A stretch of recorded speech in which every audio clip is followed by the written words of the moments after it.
Mahesh Chand Gupta ji, chief conservative officer of this district Ajmer, Sunil ji, Mathur साहब, सामने professor Dutta साहब बैठे हुए हैं और लोग बैठे हुए हैं, प्रिय विद्यार्थी। आज वेटलैंड डे हम लोग यहाँ सेलिब्रेट कर रहे हैं। आपने ज्ञान की आर्द्रता से भरी हुई बहुत सी बातें 3 लोगों से सुनी। मैं तो वेटलैंड पर बोलने के लिए बहुत ड्राई व्यक्ति हूँ, क्योंकि मेरा ये क्षेत्र नहीं है, मेरा ये एरिया नहीं। लेकिन ये कह करके कि मेरा ये एरिया नहीं है, कोई बच नहीं सकता। और शायद वेटलैंड डे मनाने की जरूरत इसीलिए आ पड़ी क्योंकि हम में से अधिकांश ने तय कर लिया कि मेरा ये एरिया नहीं। आपने आंखें वेटलैंड के किनारे खोली, आपकी सभ्यता वेटलैंड के किनारे की है। ये अलग बात है कि आज हम पक्षियों के लिए वेटलैंड की बात कर रहे हैं, आज हम फ्लोरा फौना की वैरायटी के लिए वेटलैंड की बात कर रहे हैं। कभी वेटलैंड मानव सभ्यता के लिए कितनी जरूरी रही होगी और कितनी आर्द्र आंखों से हमने उस जगहों को खोजने की कोशिश की होगी, ये बताने की जरूरत नहीं है। इस बिल्डिंग में आया, यहां पर आ रहा था तो चिड़ियों की चहचहाहट आ रही थी। मुझे लगा कि माथुर साहब ने अंदर कुछ ऐसी व्यवस्था कर रखी है जहां पर बहुत सारी सी बर्ड्स हैं। शायद टेक्नोलॉजी का प्रयोग होगा ना। अंदर चित्र थे, अंदर बहुत सारे थे। चित्र बड़े ज्ञानवर्धक हैं, इसमें कहीं कोई दो राय नहीं है। वो सब बहुत सारे से पक्षी दिखाई पड़ रहे हैं जो कभी अब सपने में भी नहीं दिखाई पड़ते। लेकिन पक्षियों को, फ्लोरा को, फौना को जो एक नेचुरल हैबिटेट चाहिए, जब तक हम वो प्रोवाइड नहीं कर पाएंगे तब तक खाली आप पक्षियों की ही चिंता न करें। अगर पक्षी नहीं होंगे तो ह्यूमन बीइंग का अस्तित्व भी खतरे पे होगा। जो मैडम यहां से एड्रेस कर रही थी शुरुआत से, उन्होंने शुरुआत की थी सुप्रभात से। सुप्रभात हुआ खबर कौन देता था? सूरज तो बाद में देता था, पहले तो चिड़िया ही देती थी। और हमें लगता है कि जहां चिड़िया कम होती होंगी वहां पर सुप्रभात भी देर से होता होगा, क्योंकि आपको जगाने वाला कोई नहीं था, आपको बताने वाला कोई नहीं था। आपने जीवन में जो कुछ सीखा वो नेचर की जो बायोडाइवर्सिटी है उसी के साथ सीखा। और अगर बायोडाइवर्सिटी को आप बरकरार नहीं रख पाए तो आप कंप्यूटर बन सकते हैं, ह्यूमन बीइंग तो नहीं हो सकते। अब देखिएगा, आज के समय में 2 चैलेंज है आपके सामने। एक तरफ आपको ह्यूमन बीइंग का मानवीय पक्ष है और दूसरी तरफ ह्यूमन बीइंग का मशीनी पक्ष है। अगर आप प्रकृति के करीब हैं तो आपका मानवीय पक्ष जागृत रहेगा, और अगर आप मशीन के करीब हैं तो आपका मैकेनिकल डायमेंशन भारी रहेगा। कहते हैं कि 21वीं शताब्दी का जो सबसे बड़ा चैलेंज है वो ये है कि व्यक्ति को मशीन बनने से रोकना। और व्यक्ति को मशीन बनने से रोकना बहुत आसान नहीं है, बहुत थोड़ा सा अंतर है। हम जानते हैं कि ह्यूमन बीइंग और गोरिल्ला दोनों के पूर्वज एक हैं। अंतर कहां पर हुआ? अंतर वहां पर हुआ कि जहां पर ह्यूमन बीइंग के इंटेलिजेंस ने थोड़ा ज्यादा डोमिनेट करना शुरू किया होगा, बुद्धि हमारी थोड़ी बढ़ी, गोरिल्ला और हम अलग हो गए। गोरिल्ला आज जंगल में रह गया और हमने अपना आशियाना दूर बना लिया। कहते हैं मशीनों का दिमाग आपसे ज्यादा तेजी से बढ़ रहा है। वो दिन दूर नहीं है जब मशीन आप पर डोमिनेट करेगी, और जब मशीन आप पर डोमिनेट करेगी तो वो दुनिया अलग होगी जो ह्यूमन बीइंग की होगी। एक ऐसी और दुनिया पैदा हो जाएगी जो आपसे बेहतर होगी। और जैसे आज हम पक्षियों को कहते हैं, गोरिल्ला को कहते हैं कि वो हमसे पीछे है, वो जो साइबर वर्ल्ड होगा, वो जो एक मशीनों की दुनिया होगी, वो अलग होगी। और कहते हैं कि अमेरिका में आज भी 6 करोड़ लोग कम से कम जो है वो साइबर वर्ल्ड में रह रहे हैं, उनको इस दुनिया से कम लेना देना है।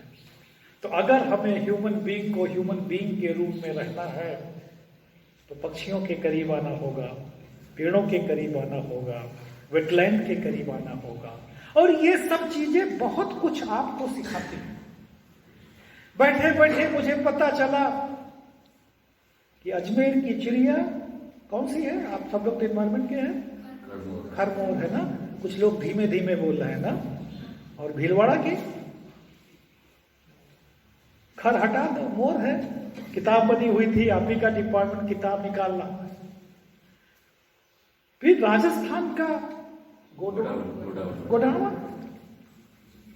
मुझे लग रहा था कि जब दुनिया बहुत विकसित नहीं थी तो इस पृथ्वी के 2 ही हिस्से थे, एक अंगारा लैंड था, एक गोंडवाना लैंड था ना। वैसे पक्षी बाद में आए होंगे अंगारा लैंड, गोंडवाना लैंड के, लेकिन पता नहीं क्यों मुझे नामों में जो ये सिमिलरिटी दिखाई पड़ी, मुझे लगा कहीं कुछ दोनों का कुछ लेना देना तो नहीं है कि ऐसा एरिया जिसमें गोडावन पक्षी बहुतायत से पाए जाते हो, बाद में उसको नाम गोडावन लैंड दिया गया हो। कोई सत्यता इसमें नहीं है, लेकिन दिमाग में पता नहीं क्यों आ रहा था। पक्षी केवल पक्षी नहीं होते हैं, वेटलैंड केवल वेटलैंड नहीं होता है, उसके किनारे जो लोग पाए जाते हैं वो जीवन जीने की संकल्पना हमको देते हैं, किस तरीके से जिंदगी जिए हमको बताते हैं। किसी एक कवि ने कहा था कि हम पंछी उन्मुक्त गगन के पिंजरबद्ध न गा पाएंगे, कनक तीलियों से टकराकर पुलकित पंख टूट जाएंगे।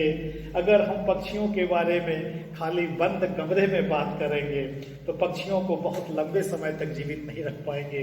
उनके लिए तो आपको अन्ना सागर पर जाना ही होगा, उनके लिए सांभर लेक का आपको विजिट करना ही होगा, उनके लिए भरतपुर की बर्ड सेंचुरी में आपको जाना भी होगा। कोई फील्ड हो, चाहे साइंस हो चाहे साहित्य हो, सीखा जो कुछ हमने वो सीखा पक्षियों से ही, वो सीखा हमने नेचर से ही।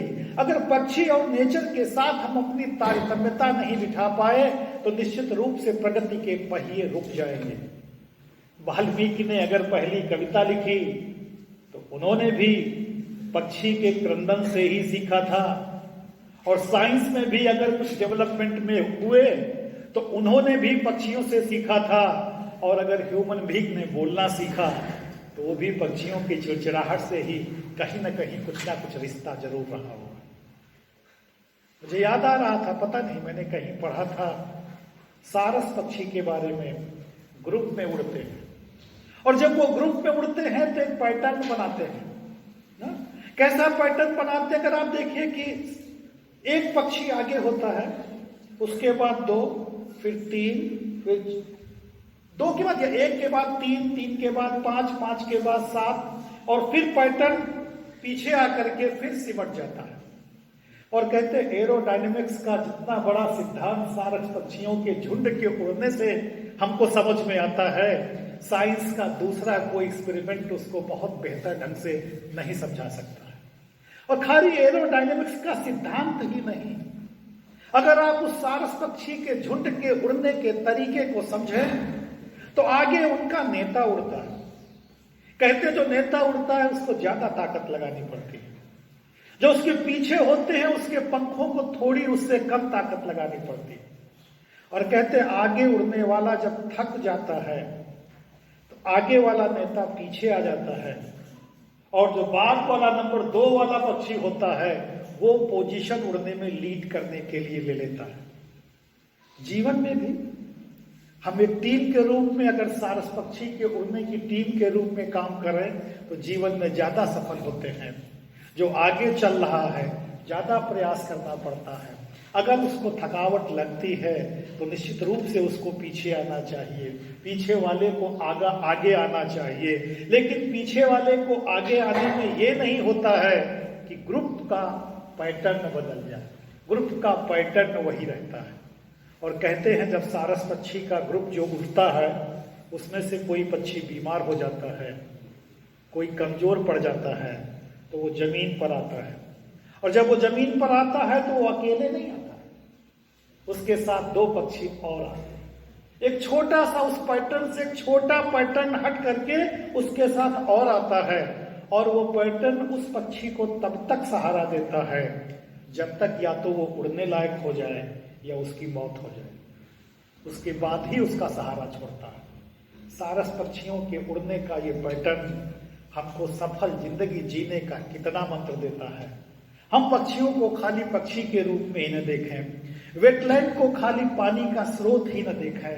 हम इन चीजों को अगर मानवीय पक्ष से, अपने जीवन के पक्ष से जोड़ सके तो गृहस्थ का भी वेटलैंड से लेना देना होगा, इंडस्ट्रियलिस्ट का भी वेटलैंड से लेना देना होगा।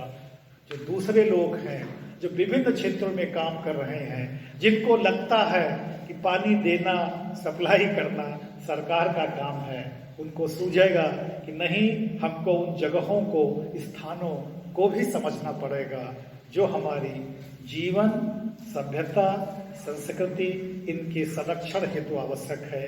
खाली ह्यूमन बीइंग ही आपस में मिल करके नहीं रह सकते हैं। जब तक हम पक्षियों के साथ, प्रकृति के साथ, अन्य वन्य जीवों के साथ मिलकर नहीं रहेंगे, तब तक जीवन के लक्ष्यों को हम पूरा नहीं कर पाएंगे। आज इस दिवस पर आयोजित इस चर्चा के लिए आप सभी को बहुत बहुत बधाई। हम सब अधिक से अधिक संवेदनशील हो सकें और प्रकृति ने जो कुछ हमको दिया है उसको हम संरक्षित करके जीवन के उच्चतम लक्ष्यों को पाने के लिए उसका सदुपयोग कर सकें। इसी आशीर्वाद के साथ धन्यवाद।